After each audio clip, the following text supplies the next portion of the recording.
come dice la scrittura, è il luogo che Dio ha preparato per coloro che lo amano.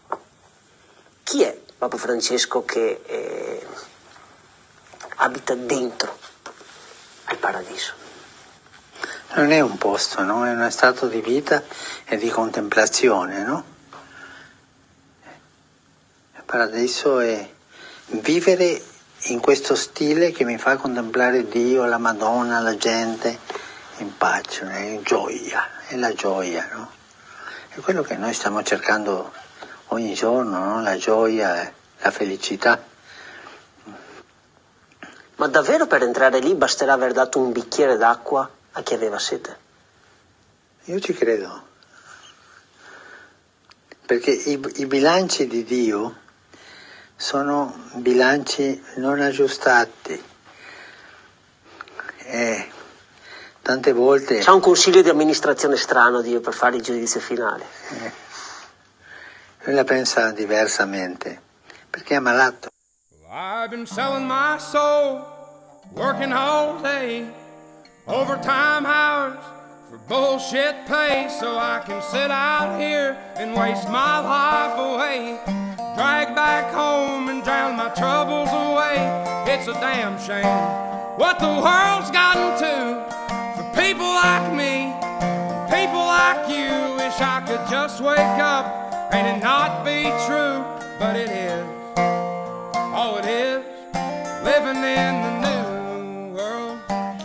Chers amis, bonjour. En réponse à l'introduction qui vient d'être faite, eh bien, je laisserai parler Saint Alphonse Marie de Ligorie, extrait des œuvres complètes, tome 18e, les œuvres dogmatiques. Preuve de l'immortalité de l'âme. La première preuve de l'immortalité de l'âme réside dans le consentement général des hommes. Cicéron dit que le concertement général des nations doit être pris pour la voie de la nature. Et ensuite, il ajoutait que l'argument le plus fort pour prouver l'immortalité de l'âme était l'assentiment unanime que tous les hommes, de tous les temps et de tous les pays, ont donné à cette vérité. Voici ces expressions. En toute chose, le consentement de toutes les nations doit être regardé comme la loi de la nature. Ainsi, après cela, nous pensons guidés par la nature, sans autre raison, sans autre science, que la plus grande preuve de l'immortalité de l'âme est dans ce jugement intérieur, que la nature elle-même emporte. Et déjà Platon l'avait dit, les poètes qui sont des hommes divins nous apprennent que l'âme est immortelle. En second lieu, on prouve l'immortalité de l'âme par le désir que chaque homme éprouve de s'éterniser, soit par ses écrits, soit par ses hauts faits. Ce sentiment étant commun à tous, il est évident, comme nous l'avons vu, qu'il tire son origine de la nature. Et s'il naît de la nature, il est véridique, car la nature n'opère pas inutilement, ni ne communique pas des sentiments faux. En troisième lieu, l'existence d'un Dieu très parfait, d'une bonté et d'une justice infinie étant prouvée, la conséquence que les âmes sont immortelles en ressort d'elle-même. Nous voyons dans ce monde tant de justes humiliés et affligés, et tant d'hommes iniques, exaltés. Donc si Dieu est juste, il doit y avoir une autre vie dans laquelle les justes soient récompensés et les hommes iniques punis. Jérémie demande au Seigneur « Vous êtes juste, Seigneur, or pourquoi les impies prospèrent-ils dans leur voie ?» Et il répond que Dieu supporte ces impies dans la vie présente, mais que, comme on réserve pour la boucherie les chevaux pris dans les filets, ainsi Dieu réserve ces scélérats à la punition éternelle dans l'autre vie, pour en faire les victimes de sa justice infinie. Cette proposition n'est pas seulement un dogme de la religion chrétienne, mais elle est aussi un sentiment partagé par les anciens païens. Parmi les Grecs, Homère, Hésiode, Pythagore, Zénon, Platon, Moschus et Orphée pensèrent ainsi. Et parmi les Latins, Virgile, Horace, Prosperse, Sénèque et Cicéron ont dit la même chose.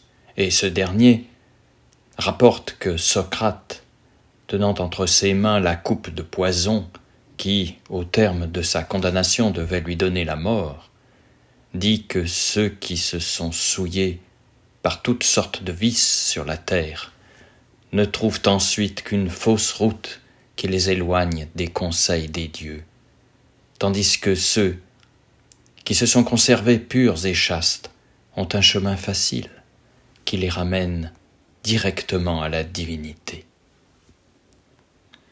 Et il ne suffit pas de dire que le plaisir que la vertu renferme en elle-même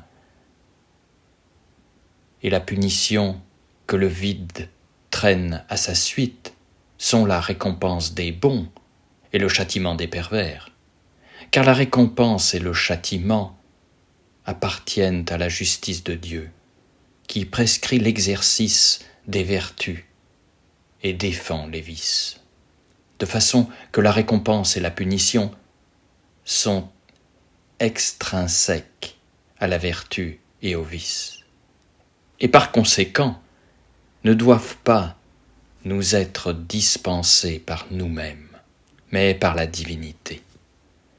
Sans compter que cette vie, encore pour les âmes les plus pures, les peines, telles que la crainte du péché, l'incertitude du salut éternel, les malheurs journaliers, etc., sont si nombreuses qu'elles dépasseraient de beaucoup les jouissances que nous procure la vertu. En sorte que, s'il n'y avait pas une vie éternelle, ces âmes resteraient sans récompense. Au contraire, les remords que les pervers endurent ne seraient pas une punition suffisante de leurs péchés. D'autant plus que dans leur cœur, plus les iniquités acquièrent de force, plus les remords se taisent. Donc, s'il n'y avait pas dans l'autre monde des peines établies pour les prévaricateurs, il arriverait que ceux qui pêchent le plus seraient le moins châtiés. En quatrième lieu, tous les philosophes tiennent pour certaines ces deux maximes. Premièrement, que le désir du bonheur parfait est donné à tous les hommes, par la nature.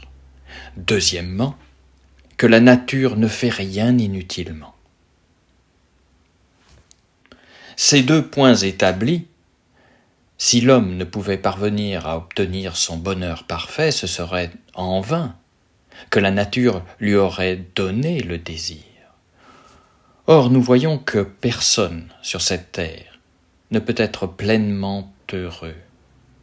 Donc, à moins d'accuser la nature d'injustice et de fraude, nous devons indispensablement croire à une vie autre, qui est éternelle, dans laquelle l'homme obtient la béatitude parfaite, qui est sa dernière fin.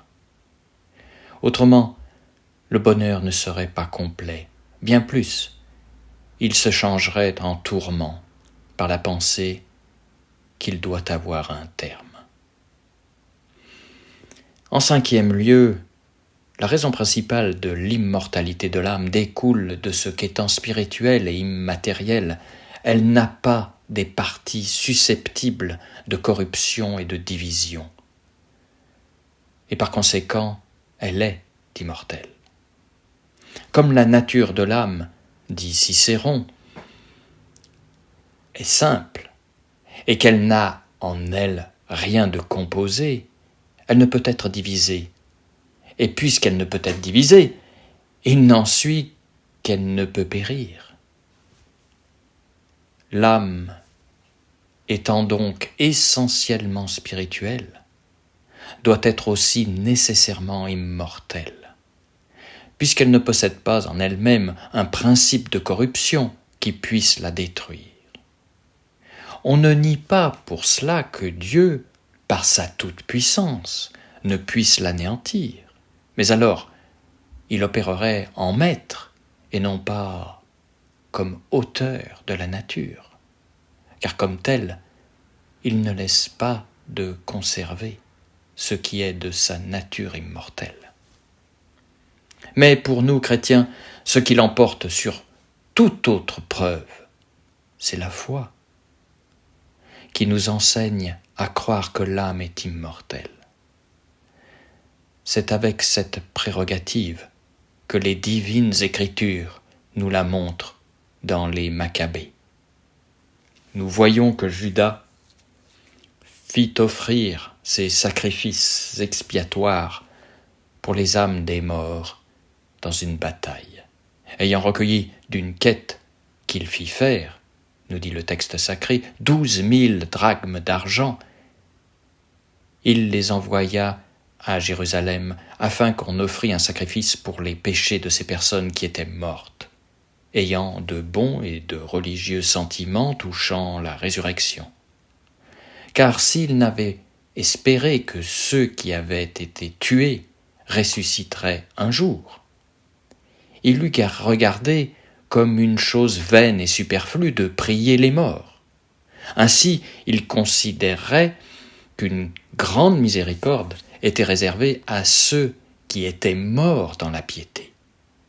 C'est donc une sainte et salutaire pensée de prier pour les morts, afin qu'ils soient délivrés de leurs péchés. Saint Matthieu, au chapitre 10, 28, dit « Ne craignez point ceux qui tuent le corps et qui ne peuvent tuer l'âme, mais craignez plutôt celui qui peut perdre l'âme et le corps dans l'enfer. » Et dans le même Saint Matthieu, nous lisons que Moïse et Élie apparurent sur le mont Tabor, en présence de Pierre, de Jacques et de Jean. Chapitre 17, 3. Les conciles nous apprennent la même chose, et spécialement le concile de la Trance ou Léon X, où fut prononcée cette sentence. Nous condamnons tous ceux qui prétendent que l'âme intellectuelle est mortelle, ou qui mettent en doute cette vérité, puisqu'elle existe non seulement par elle-même, mais d'une manière essentielle. Il est vrai de dire qu'elle est aussi immortelle. Et le texte de l'Ecclésiaste ne se trouve pas en opposition avec cette vérité lorsqu'il dit « Les hommes meurent comme les bêtes, et leur sort est égal. » 3, 5, 19.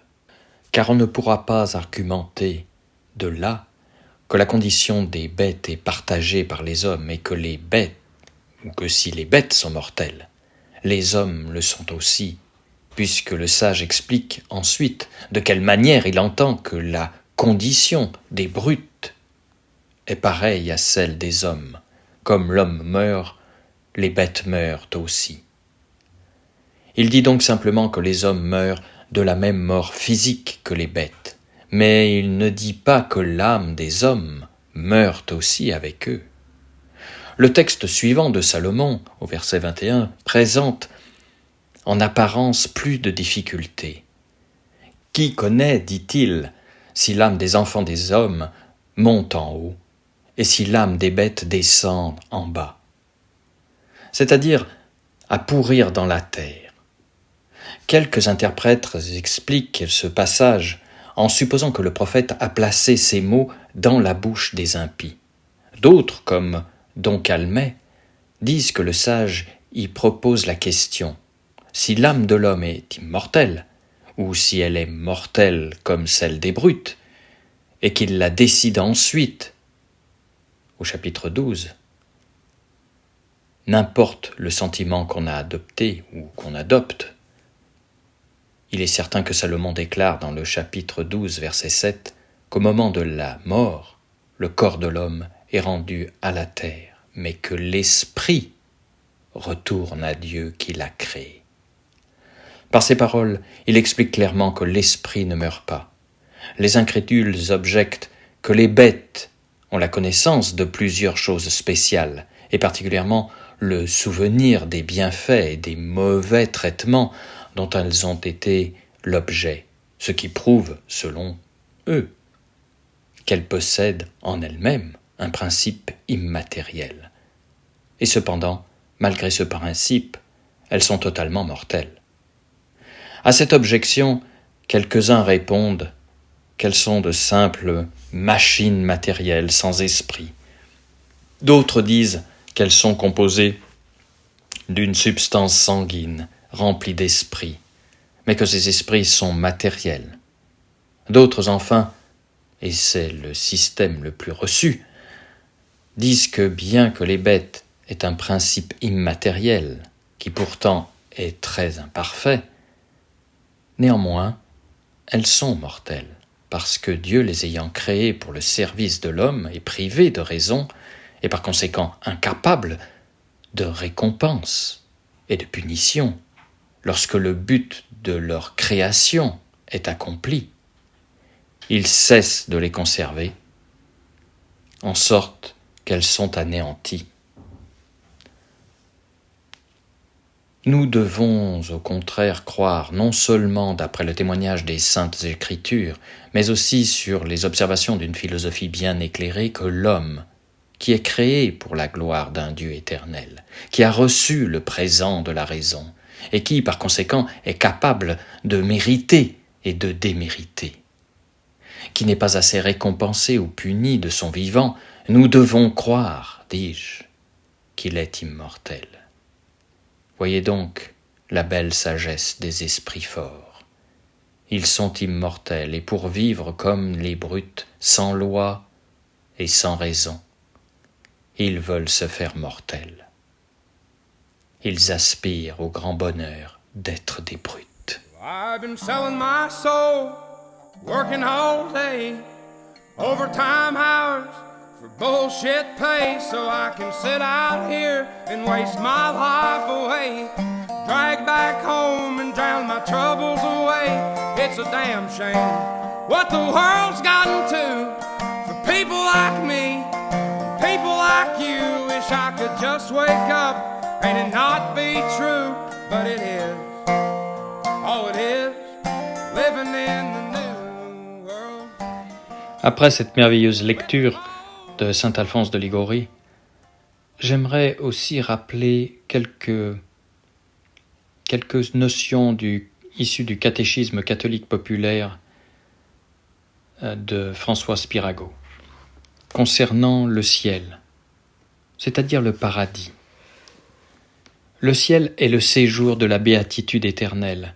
Le Christ donna à ses apôtres un avant-goût du ciel sur le Tabor. Saint Matthieu 17. Le ciel s'ouvrit au baptême de Jésus. Saint Étienne vit le ciel ouvert. Actes des Apôtres 7, 55. Saint Paul fut ravi au ciel. 2 Corinthiens 12, 2. Le ciel est à la fois un lieu et un état. Comme lieu, il est, selon quelques théologiens, au-delà du monde sidéral. Ce n'est qu'une opinion, mais elle est fondée sur la tournure des paroles du Christ, qu'il est descendu du ciel, qu'il y remonterait, qu'il en reviendrait. Le ciel est aussi un état de l'âme. Il consiste dans la vision de Dieu, saint Matthieu 18, 10. Dans la paix et le bonheur de l'esprit.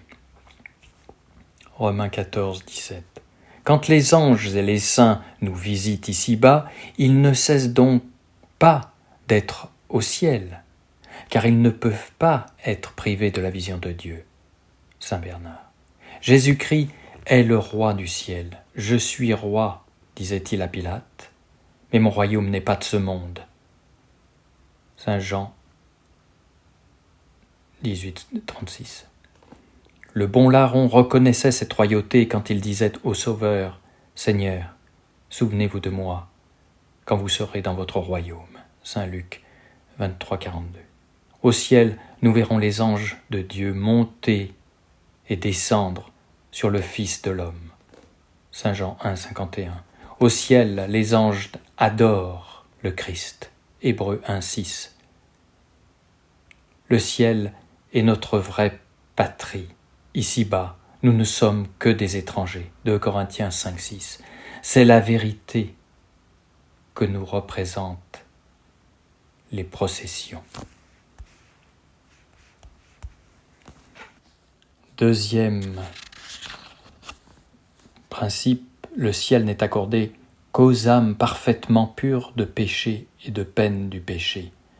Les âmes seules entreront au ciel qui n'auront commis aucun péché après le baptême, ou qui, ayant péché, auront complètement expié leurs fautes, soit sur terre, soit au purgatoire. Concile de Florence. Rien d'impur n'entrera dans le ciel. Apocalypse 21-27. Le ciel n'a été ouvert que par la mort du Sauveur. Les âmes des justes furent obligées d'attendre leur rédemption dans les limbes. On gagne le ciel par la souffrance et les victoires sur soi-même. Il faut, dit saint Paul, entrer dans le royaume de Dieu par beaucoup de tribulations. Actes des Apôtres 14, 21. Les bois destinés au temple de Jérusalem étaient équaris et préparés au Liban, même pour être montés sans bruit. Les élus doivent être taillés ici-bas par les souffrances pour pouvoir se réjouir sans aucune douleur dans la Jérusalem céleste. Pour rajouter à la clarté du propos, après ces extraits, laissez-moi rajouter d'autres extraits du catéchisme de Spirago sur les deux jugements après la mort. Il y a le jugement particulier, immédiatement après la mort, où il est décrété, dit saint Paul, que tous les hommes mourront, et la mort est suivie du jugement. Hébreux 9, 27.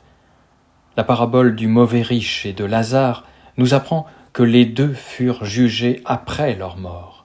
Les païens eux-mêmes croyaient à l'existence de 3 juges dans les enfers. Au moment de la mort, Dieu nous adressera les paroles du maître et à l'intendant. Citation. Rends compte de ton administration. Fin de citation. Saint Luc 16, 22. Aussitôt après a lieu le juste paiement du salaire. Dieu demande des hommes qu'ils ne retiennent pas le salaire du journalier après sa journée. À plus forte raison devons-nous attendre de Dieu qu'il ne retiendra pas le salaire durement gagné par l'homme pendant sa vie. La mort est le moment du paiement du salaire, de la rentrée de la moisson. Saint Ambroise. Si certains hommes subissent un retard dans ce règlement de leur journée, c'est-à-dire s'ils sont d'abord soumis à l'épreuve du purgatoire, ils n'ont qu'à s'en prendre à eux. Ce n'est pas Dieu qui en est responsable. Ce sera le Christ qui rendra le jugement particulier. Il révélera toute notre vie et nous traitera de la même façon que nous aurons traité nos semblables.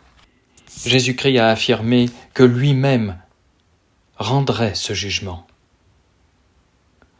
Le Père, dit-il, ne juge personne, mais il a remis tout le jugement au Fils. Saint Jean 5, 22.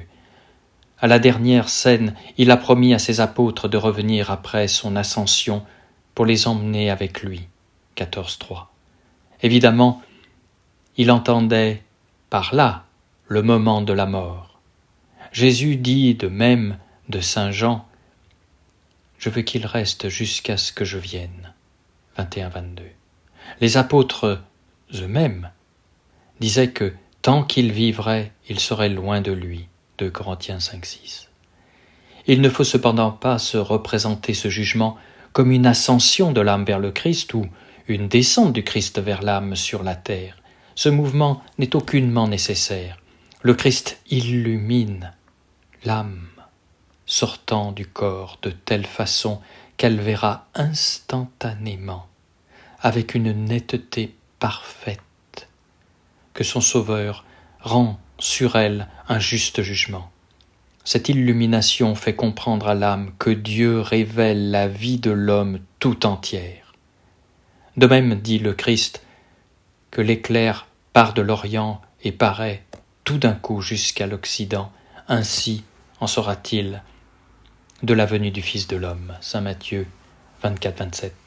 Cela signifie qu'au moment de la mort, qui est la venue de Jésus-Christ, toute notre vie apparaîtra devant notre âme avec la rapidité et l'éclat de la foudre.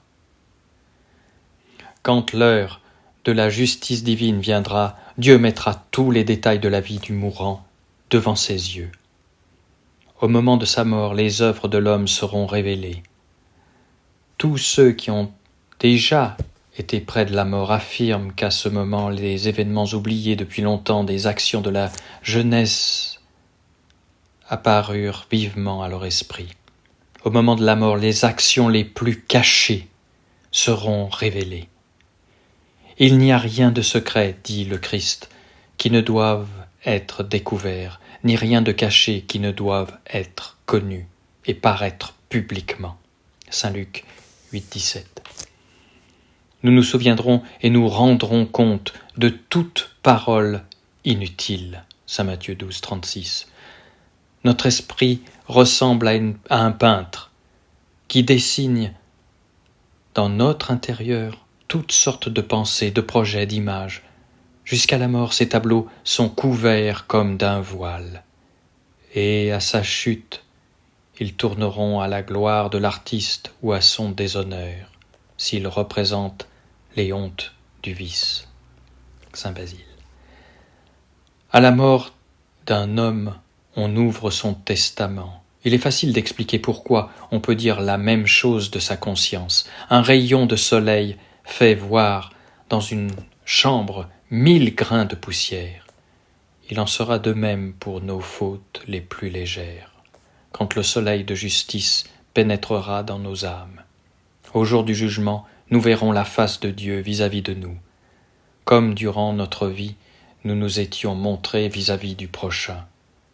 Dieu est un miroir qui rend parfaitement l'image de celui qui est devant lui. Saint Louis Grignon de Montfort. On se servira, dit le Christ, de la même mesure dont vous vous serez servis envers les autres. Saint Matthieu 7, 2. Le jugement est suivi de la rétribution. Et puis après le jugement particulier des âmes vont soit au ciel, soit en enfer, soit au purgatoire. La parabole du mauvais riche et du pauvre Lazare nous montre que la sentence du juge est exécutée immédiatement. Saint Luc 16. L'Église enseigne que les âmes qui n'ont pas péché après le baptême, que celles qui après avoir péché ont complètement expié leurs fautes soit sur terre, soit au purgatoire, sont reçues aussitôt dans le ciel, et que celles qui meurent dans le péché mortel tombent aussitôt en enfer. Deuxième concile de Lyon en 1274. Les âmes des justes, qui sont parfaites, vont au ciel dès qu'elles ont quitté leur corps. Saint Grégoire, Grignon de Montfort.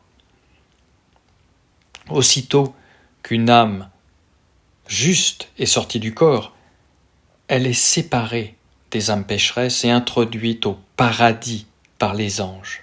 Saint Justin. C'est une erreur de croire que les âmes justes n'ont jusqu'à la résurrection des corps qu'un avant-goût de la félicité éternelle, et que les pécheurs ne seront soumis complètement à la damnation qu'après le jugement dernier. Peu d'hommes entrent au ciel aussitôt, car rien d'impur ne peut entrer au ciel. Apocalypse 21-27. Peu de justes échappent au purgatoire. Saint Robert Bellarmine.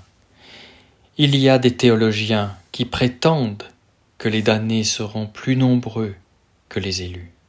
Ils se fondent sur ces paroles de Jésus, beaucoup sont appelés, mais peu sont élus. Saint Matthieu 26. Tous doivent être sauvés, mais peu coopèrent à la grâce et se sauvent. Moindre est le nombre de ceux qui iront au ciel. Saint Thomas d'Aquin. Outre le jugement particulier, il y aura un jugement général. Celui-là ne regarde que l'âme comme agent principal du bien et du mal, à récompenser ou à punir. Celui-ci comprendra aussi dans la rétribution le corps comme instrument des actes de l'âme. En vous remerciant de votre écoute. I've been selling my soul, working all day, overtime hours for bullshit pay, so I can sit out here and waste my life away, drag back home and drown my troubles away.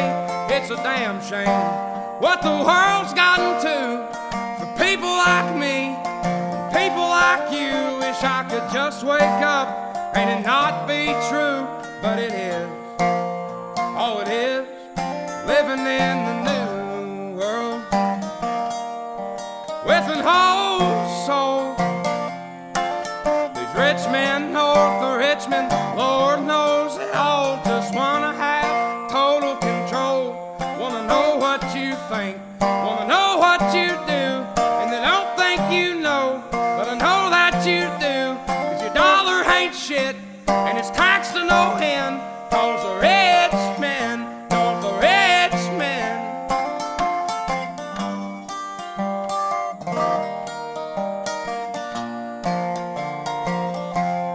I wish politicians would look out for miners, and not just miners on an island somewhere. Lord, we got folks in the street, ain't got nothing to eat, and the obese milking welfare.